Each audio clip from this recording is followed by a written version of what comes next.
He walked into the room like he owned it, as if 5 years of silence hadn't left me bleeding. The audacity of that smile, the one that used to unravel me in seconds, was now nothing but a cruel reminder of the night he walked away without looking back. The irony? We were standing in his sister's apartment, planning her wedding, and I diet that I was the chosen planner. Out of all the event managers in New York, she had to hire me. Fate has a twisted sense of humor. I wanted to storm out the moment I saw him, but her arms looped around my shoulder, her excited chatter drowning out the storm in my chest. Couldn't let her down. She didn't deserve the weight of our history pressing against every breath in the room. Yet the way his eyes locked on mine, hesitant, apologetic, hungry, made me realize there was no escaping. Not this time. 5 years ago, Ethan Cole broke me. We were 22, stupidly in love, and dreaming too loudly. He promised me forever, whispered it against my skin in the dark of his bedroom, where even the walls seemed to hold our secrets. But forever lasted until graduation day, when he left town for a better opportunity, and forgot to mention that I wasn't part of the plan. Now he stood a few feet away, older but still devastating. His jaw was sharper, his voice deeper, and when he finally said my name, Noah, it was like being struck in the chest with a memory I never asked for. I ignored him at first, threw myself into swatches of fabric and floral samples, pretending I couldn't feel his gaze burn holes through me. But when his sister left the room to take a call, the silence between us grew unbearable. "You look good," he said softly. "Funny, you don't." My voice was steady, but my hands trembled around the pen I was holding. He laughed under his breath, pained and nervous. "I deserved that. You deserve worse," I snapped, the words tasting like acid. And yet, my chest tightened, because despite everything, part of me wanted to step closer, to ask him why, to ask if he regretted it, to ask if he missed me. But I didn't, because I knew the answers would destroy me all over again.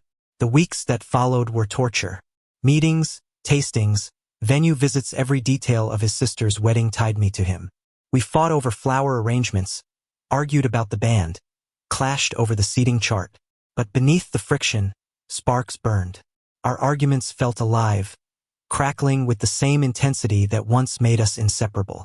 One night, after a late meeting at the venue, the power went out.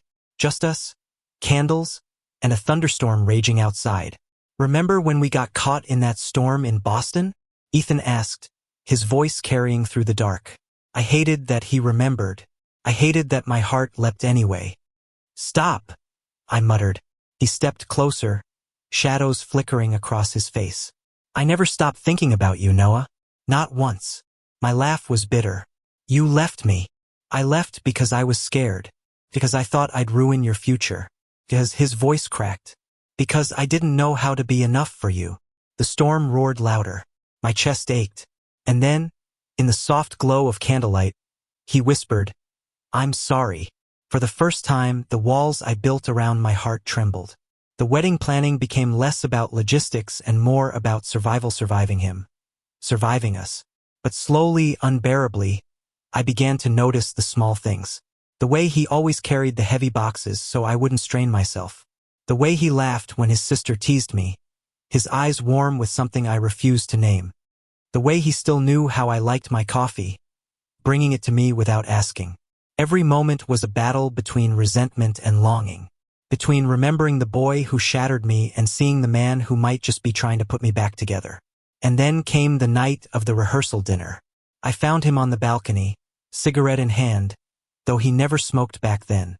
The city lights painted him in silver and shadow. "I keep thinking about the future," he said, not looking at me. "About how it could have been. About how it still could be." My heart pounded so hard I thought it might break free. "Don't," I whispered. He turned then, eyes glassy with unshed tears. "Noah, I'm still in love with you." The world stopped. For a second, I let myself believe. I let myself feel the truth buried under years of anger. I was still in love with him too. But before I could speak, his sister called us back inside, and the moment shattered like glass. The wedding day arrived, a blur of white gowns and nervous smiles. I moved like a ghost, fixing details, arranging flowers, pretending my heart wasn't lodged in my throat. Ethan hovered nearby, his presence both comforting and cruel. When his sister finally walked down the aisle, radiant and glowing, I caught him watching me instead of her. His gaze was fierce, desperate, almost pleading. And in that moment I knew. After the reception, when the music had died and the last guests had left, I found him standing alone under the fairy lights. My chest tightened as I walked toward him, my voice steady for the first time in years. "You broke me once," I said quietly. "I know." His voice trembled. "But if you give me the chance, I'll spend the rest of my life proving I can love you right this time."